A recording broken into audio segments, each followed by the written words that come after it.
दोस्तों राजस्थान में एक ऐसी जगह है जहाँ पर सिर्फ वो लोग घूमने जाते हैं जिनको किसी प्रकार की कोई भूत बाधा होती है। कहा जाता है उस स्थान पर एक झील है और जो लोग उस झील में नहाते हैं उनके शरीर से वो भूत बाधा उतर जाती है और उस पानी के अंदर कैद हो जाती है। और उस लोकेशन की ऐसी भी मान्यता है कि रात में 9 बजे के बाद कोई भी इंसान वहाँ रुकता नहीं है।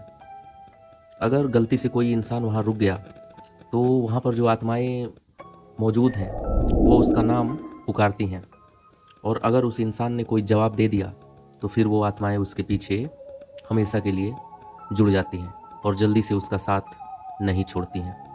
और उस जगह का नाम है सुधा बाय। बहुत कम लोग इस जगह के बारे में जानते हैं। ये एक ऐसी जगह है जिसको बहुत कम लोगों ने एक्सप्लोर किया है। तो चलिए इसकी कहानी मैं आपको सुनाता हूँ, ये जगह कहाँ पर है और इसका इतिहास क्या है। राजस्थान के अजमेर ज़िले में पुष्कर की तरफ जाते समय एक रास्ता पड़ता है और वो रास्ता काफ़ी वीरान सा है। आजू बाजू में पहाड़ हैं और रोड के दोनों साइड में बबूल के पेड़ हैं और रास्ते पे छोटे मोटे ढाबे मिलते रहते हैं। और उसी रास्ते के बीच में एक पतला रास्ता कटता है और वो रास्ता जाता है सुधा बाय के लिए। दोस्तों सुधा बाय की ऐसी मान्यता है कि उस लोकेशन पर आत्माओं का मेला लगता है रात में 9 बजे के बाद। दिन में वो रास्ता या फिर वो लोकेशन बिल्कुल सामान्य रहती है। आमतौर पर जैसे लोग बाज़ार जाते हैं उसी तरीके का कुछ माहौल वहाँ पर रहता है। बट जैसे जैसे शाम होती है वहाँ पर एक अजीब टाइप की वाइब, नेगेटिव वाइब बोल सकते हैं, आने लगती है। और धीरे धीरे उस लोकेशन पर गाड़ियाँ चलना बंद हो जाती हैं। लोग जो भी वहाँ पे होते हैं अपना बोरिया बिस्तर समेट के जल्दी से जल्दी उस लोकेशन को छोड़कर अपने घर पहुँचने की कोशिश में रहते हैं। कोई भी 9 बजे के बाद वहाँ रुकता नहीं है। दोस्तों पूर्णिमा वाले दिन सुधा बाय जो लोकेशन है वहाँ पर एक मेला लगता है और उस दिन स्पेशली वहाँ पर जिन लोगों को भूत प्रेत की प्रॉब्लम होती है वो वहाँ पर जाते हैं और उस झील में नहाते हैं या फिर वहाँ पर ऑटोमेटिक पहुँचने के बाद वो लोग खेलने लगते हैं। खेलने का मतलब ये है अपने सर घुमाने लगते हैं, हाथ पैर पटकने लगते हैं, अजीब अजीब तरह की बातें करने लगते हैं। तो इस तरीके का माहौल वहाँ पर दिन भर बना रहता है। कोई ना कोई शक्ति है वहाँ पर ऐसी जो इन भूत प्रेत और निगेटिव एनर्जी को कंट्रोल करती है, उनको हटाती है। लेकिन वो शक्ति जो भी है वो बस दिन में ही इन आत्माओं को कंट्रोल कर पाती है। जैसे जैसे शाम होने लगती है ये आत्माएं अनकंट्रोल्ड हो जाती हैं और अगर कोई इंसान वहाँ रुक जाता है तो उसके ऊपर अटैक भी कर देती हैं। तो दोस्तों अब असली कहानी शुरू होने वाली है और मैं चाहूँगा जो लोग चैनल पर नए हैं वो चैनल को सब्सक्राइब कर लें और ज़्यादा देर नहीं करते हैं, कहानी को शुरू करते हैं। तो दोस्तों एक अभय नाम का लड़का था, दिल्ली का रहने वाला था और एक यूट्यूब चैनल चलाता था जिसमें स्पेशली वो पैरानॉर्मल स्टोरी टाइप वीडियो डालता था, लोकेशन एक्सप्लोर करता था। तो इसी सिलसिले में वो सर्च कर रहा था कि कुछ ऐसी लोकेशन मिल जाए जिस पे वो जाकर वीडियो बनाए और उसका चैनल चल जाए। तो सर्च करते करते इंटरनेट सब कुछ छान मारा उसने, तो उसको एक लोकेशन मिली सुधा बाय और यूट्यूब पे भी उसने सर्च किया। तो ये जो सुधा बाय लोकेशन है इसको बहुत कम यूट्यूबर ने अपनी स्टोरीज में कवर किया है। तो वो सोचता है क्यों ना इस लोकेशन को एक्सप्लोर किया जाए। वो वहाँ जाने की प्लानिंग करता है। तो उसी प्लानिंग के तहत वो अपने एक दोस्त रोहित को कॉल करता है और बताता है कि यार मेरे पास एक आइडिया है, एक लोकेशन मिली है, वहाँ चलना है। एक काम कर, तू नेहा को भी कॉल पे ले ले, हम तीनों मिलकर उस लोकेशन का डिस्कशन करते हैं, फिर प्लान बना के वहाँ पहुँचते हैं। तो नेहा को भी कॉल पे उन लोगों ने ले लिया। तो अब 3 लोग हो गए, अभय, रोहित और नेहा। तीनों लोकेशन के बारे में डिस्कशन कर रहे थे, बता रहे थे वहाँ पर जिन लोगों को भूत ऊत पकड़ता है वो ऑटोमेटिक झील के पानी में नहाने के बाद उतर जाता है। तो इस तरीके का डिस्कशन करने के बाद सारी प्लानिंग हो गई। रोहित को भी थोड़ा सा ऐसा लगा, एक्साइटमेंट हुई कि अच्छी लोकेशन है वीडियो शूट करने के लिए। नेहा भी एक्साइटेड हो गई। तो ये तीनों मिलकर एक डेट फिक्स करते हैं कि इस दिन वहाँ चलना है। तो बात 2019 की है, जून महीने की। ये तीनों प्लानिंग कर लेते हैं उस दिन की और तीनों संडे की प्लानिंग करते हैं। अभय अपनी कार निकालता है और ये तीनों राजस्थान सुधा बाय के लिए रवाना हो जाते हैं। रास्ते पर खूब मौज मस्ती करते हुए लोकेशन के बारे में डिस्कशन करते हैं और फिर शाम अराउंड 4 बजे के आसपास वो लोग उस लोकेशन पर पहुंच जाते हैं। लोकेशन पर पहुंचकर देखते हैं, उनको सब कुछ ऐसा नॉर्मल सा लग रहा था, कुछ भी ऐसा नहीं था कि अजीब लगे। बट कुछ चीज़ें ऐसी भी थी जो उनको शूट करने के लिए मजबूर कर रही थी। जैसे कि वहाँ पर जो लोग थे वो खेल रहे थे, अपना सर नीचे घुमा रहे थे, कोई चिल्ला रहा था, कोई बोल रहा था बचाओ, कोई बोल रहा था मैं इसे छोड़ के नहीं जाऊँगा। इस तरीके का वहाँ पर माहौल बना हुआ था। ये सब देख के अभय बोलता है बिल्कुल सही लोकेशन पे हम लोग पहुँचे, यही तो पब्लिक खोजती है कि इस तरीके का कुछ मिले तो हम उसको देखें। तो उनको ये बहुत पसंद आया कि हाँ, सही जगह मिली है, सही लोकेशन है, सारा माहौल अपने फ़ेवर में है। तो वो अभय अपना कैमरा निकाल के सेट वेट करता है और फिर शूट करने की तैयारी में लग जाता है। और फिर शूट करने के लिए माइक वाइक सेट करता है, माइक का हेडफ़ोन रोहित को देता है कि वॉइस मॉनिटरिंग करते रहना, बाकी मैं सेल्फ़ी मोड में वीडियो शूट कर रहा हूँ। और नेहा को वो बोलता है कि तुम मॉनिटर करती रहना, कहीं पे कोई गलती हुई तो फिर मेरे को बताना, मैं उसको करेक्ट करूँगा। तो तीनों ऐसा अपना रेडी हो जाते हैं। उसके बाद जैसे ही अभय बोलता है कि हेलो दोस्तों, अभी शाम के 5 बजने वाले हैं और हम लोग राजस्थान के सुधाबाई के लोकेशन पे हैं और आप यहाँ पे देख सकते हैं कि लोग किस तरीके से भूतों के साथ बात कर रहे हैं और किस तरीके से लोग यहाँ पर एक्ट कर रहे हैं, कितना अजीब है। अभी इतना कुछ वो बोल के अपनी वीडियो शूट ही कर रहा था, तब तक एक बाबा वहाँ पे आता है, अभय के कंधे पे टपली मारता है और बोलता है वीडियो बंद कर दो। अभय उसकी तरफ देखता है, क्यों बाबा, क्या हो गया? बाबा बोलता है कि यहाँ वीडियो बनाना मना है, इस तरीके की चीज़ें रिकॉर्ड नहीं करते हैं, ये अच्छी नहीं होती हैं। तो अभय बोलता है कि बाबा हम लोग डॉक्यूमेंट्री करते हैं, यूट्यूब पर इंटरनेट पर वीडियो डालते हैं और लोगों को नई नई जगहों के बारे में बताते हैं। तो बाबा ने बोला कि तुम जो भी करते हो करते रहो, लेकिन इस लोकेशन की वीडियो मत बनाओ, ये अच्छा नहीं है। तब तक रोहित बोलता है, क्या हो गया बाबा, थोड़ी सी वीडियो बनाएंगे फिर हम चले जाएंगे। नेहा बोलती है, बाबा ऐसी क्या बात हो गई, वीडियो तो हर जगह अलाउ है बनाने के लिए, कोई नहीं रोकता है वीडियो बनाने के लिए। तो ईश्वर बाबा जवाब देता है कि तुम जिंदा लोगों की वीडियो तो बना सकते हो, पर उनकी वीडियो कैसे बनाओगे जो मर चुके हैं, जो दिखाई नहीं देते हैं। बाबा की ये बात सुन के तीनों बड़ी बड़ी आंखें करके उसको देखने लगते हैं और बोलते हैं, ठीक है बाबा, अभी तो नहीं बना रहे हैं, लेकिन जब लोग यहाँ से चले जाएंगे क्या रात में हम लोग वीडियो बना सकते हैं? बाबा एकदम बड़ी बड़ी आंखें करके चौंक जाता है, बोलता है रात में? ऐसी गलती भूल कर भी मत करना। नेहा बोलती है, क्यों बाबा? तो बाबा बताता है कि यहाँ पर रात में 9 बजे के बाद आत्माएं निकलती हैं और वो लोगों के नाम पुकारती हैं, जो भी उनकी बातों का जवाब देता है वो उनके पीछे लिपट जाती हैं। तो अब ये इतना सुनकर तीनों डरने लगते हैं, बोलते हैं सच में खतरनाक लोकेशन है। लेकिन अब मन ही मन सोच रहा था कि यार ये लोकेशन तो सच में एक्सप्लोर करनी पड़ेगी। तो वो बोलता है, ठीक है बाबा, हम वीडियो नहीं बनाते हैं, हम लोग जा रहे हैं। तब तक बाबा उनको हिदायत देता है, बोलता है देखो मुझे पता है तुम लोग वीडियो तो ज़रूर बनाओगे, लेकिन अगर तुम लोग गलती से भी रात में यहाँ आए तो कुछ चीज़ों को मैं तुम्हें बता रहा हूँ, उन चीज़ों का ध्यान देना और गलती से भी वो चीज़ यहाँ करने की कोशिश मत करना। नेहा ने बोला, ठीक है बाबा बताइए। तो बाबा ने सबसे पहले बोला कि तुम लोग ये जो झील दिख रही है इसके किनारे बिल्कुल भी नहीं आओगे, और यहाँ पर जो पीपल का पेड़ है उसके पास भी तुम लोगों को खड़े नहीं होना है, और कोई अगर तुम्हारा नाम पुकार रहा है तो तुमको उसका जवाब नहीं देना है। उसके बाद बाबा उनको एक रक्षा सूत्र कलावा देता है, बोलता है ये रखो अपने पास, अगर कोई इस तरीके की घटना हुई तो इस कलावे को अपने हाथ में बांध लेना, ही हो सके तो तुम्हारी रक्षा करेगा।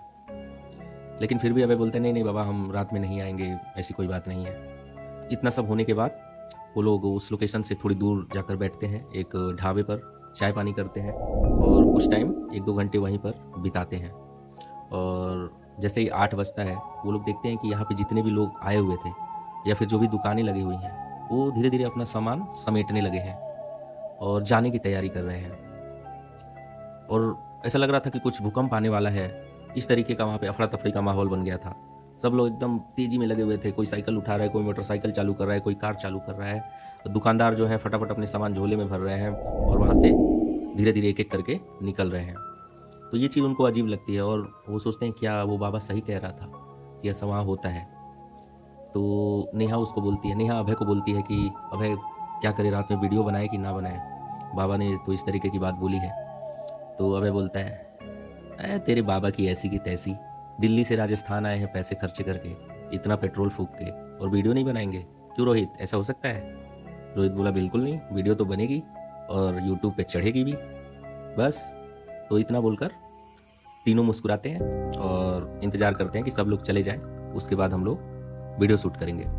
तो देखते देखते 9 बज जाते हैं और 9 बजते बजते पूरा इलाका बिल्कुल खाली हो जाता है। उसके बाद सबसे पहली गलती ये यही करते हैं कि वो झील के पास आके खड़े हो जाते हैं जिसके लिए बाबा ने सख्त मना किया था।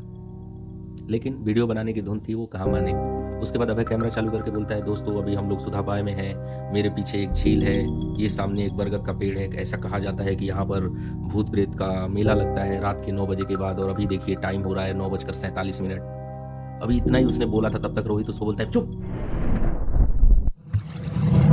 और माहौल बिल्कुल शांत हो जाता है। तीनों एकदम चुप हो जाते हैं। अभय उसको पूछता है क्यों, क्या हुआ? तो वो बोलता है मुझे किसी की आवाज़ आई, वो बोल रहा था अभय। तो उसने बोला मैंने तो नहीं सुना। तो रोहित ने बोला सही में यार, मेरे कान में बहुत ज़ोर से आवाज़ आई। और तब तक उसने अपना मॉनिटरिंग डिवाइस निकाला और दिखाने लगा, और सच में मॉनिटरिंग डिवाइस पे एकदम आवाज़ जो वॉइस थी वो एकदम रेड जा रही थी, मतलब बहुत तेज़ आवाज़ आ रही है, लेकिन उनके कानों को कोई भी आवाज़ नहीं सुनाई दे रही थी। तो उसने बोला ठीक है, एक बार मेरे को मॉनिटरिंग डिवाइस दिखा। तो अभय अपने कानों पे मॉनिटरिंग डिवाइस लगाता है, उसको भी आवाज़ आती है, अभय अभय अभय। ऐसा लग रहा था बहुत सारे लोग एक साथ मिलकर बोल रहे हैं। उसके बाद वो अपनी मॉनिटरिंग डिवाइस अपने कान से निकाल देता है। कान से निकालने के बाद उनको बहुत पास से एक अभय अभय करके आवाज़ सुनाई दे रही थी। ऐसा लग रहा था 4-5 लोग एक ही बार अभय अभय बोल रहे हो, फुसफुसाते हुए। और इस बार वो लोग मॉनिटरिंग डिवाइस से नहीं, अपने कानों से सुन रहे थे, और तीनों सुन रहे थे। नेहा रहा था। रोहित मोबाइल निकालता है और मैप लगाता है। पहले तो मोबाइल के अंदर सिग्नल ही नहीं था, सिग्नल गायब था। उसके बाद फिर भी वो मैप खुलने के बाद ऐसे ऐसे लोड हो रहा था, और लोड होने के बाद दिखा रहा है कि जो लोकेशन जहाँ वो लोग खड़े हैं वो दिखा रहा है कि ये सुधाबाई लेक है and you are already here, ऐसा उसके स्क्रीन पे लिख कर आता है। और ये देखकर वो तीनों और भी डर जाते हैं और बोलते हैं आज तो बचने के चांस नहीं है। इतने में क्या होता है, जो पीपल का पेड़ रहता है वहाँ उनको छन छन छन छन छन करके एक पायल की आवाज़ आती है। तीनों पीछे मुड़कर देखते हैं और सच में लिटरली उनको एक औरत दिखाई देती है। घूंघट लगा हुआ था, पूरा राजस्थानी स्टाइल जिस तरीके से होता है उस तरीके से घूंघट लगा हुआ था, पैर उल्टे थे, और उसके हाथ में वही कलावा था जो अभी कुछ देर पहले पानी में ऐसे होल्ड हुआ था। वही कलावा उसके हाथ में था। जो औरत थी, दरअसल वो औरत नहीं थी, वो एक चुड़ैल थी, वो एक आत्मा थी, वो एक नेगेटिव एनर्जी थी। वो बोलती है 3 आए हैं 1 जाएगा। और ये सुनकर वो तीनों और घबरा जाते हैं, यानी 2 लोग मरने वाले हैं, इस तरीके का कुछ होने वाला है उनके साथ। रोहित को वो आत्मा बार बार इशारा करके बुला रही थी कि आ जाओ आ जाओ आ जाओ, और रोहित इधर उधर भागने की कोशिश कर रहा था। इतनी देर में क्या होता है, रोहित अजीब तरीके से अपनी बॉडी को ऐंठने लगता है और उसकी आंखें सफ़ेद हो जाती हैं। इसका मतलब ये था कि उस आत्मा ने रोहित को अपने बस में कर लिया था, रोहित को उसने पकड़ लिया था। इधर अभय इधर नेहा दोनों उसके शरीर को पकड़ के हिला रहे हैं, और रोहित एक बूढ़ी औरत की तरह बोल रहा था मेला अभी ख़त्म नहीं हुआ है, बलि चढ़ना बाकी है। इस तरीके की अजीब अजीब बातें बोलने लगा था। इतना सुनकर नेहा एकदम डर चुकी थी, रोने लगती है बैठ के, लिटरली रोने लगती है। और रोते रोते उसको उस समय पे एक मंत्र याद आता है जो उसकी दादी ने उसको सिखाया था। वो हाथ जोड़कर ओम नमः शिवाय करने लगती है वहाँ पर बैठकर। जैसे जैसे मंत्र की आवाज़ उस माहौल में गूंज रही थी, वैसे वैसे मतलब हवाएं तेज चलने लगी थी, पेड़ के पत्ते हिल रहे थे, पानी में उफान आ रहा था। लेकिन अब ये चीज़ हो रही थी कि जो आत्मा वहाँ दिख रही थी वो रिटर्न हो रही थी, वो अब वहाँ से जा रही थी। और थोड़ी देर में क्या होता है, माहौल बिल्कुल नॉर्मलाइज हो जाता है। और वो ऐसा इसलिए होता है क्योंकि ये जो नेहा थी काफ़ी अच्छी लड़की थी, साफ दिल की लड़की थी।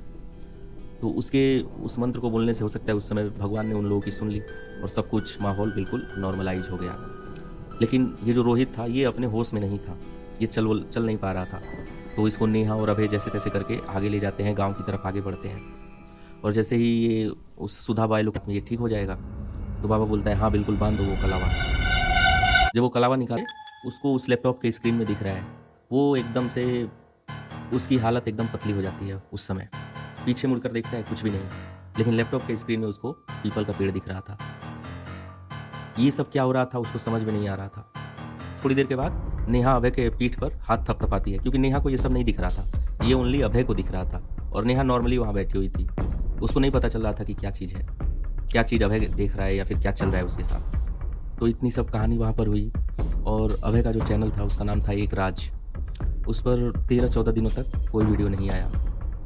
लेकिन उसने अपने चैनल पर एक कम्युनिटी पोस्ट डाल दी थी और उस पोस्ट में लिखा हुआ था, अगर मैं वापस नहीं आया तो सुधा बाय मत आना।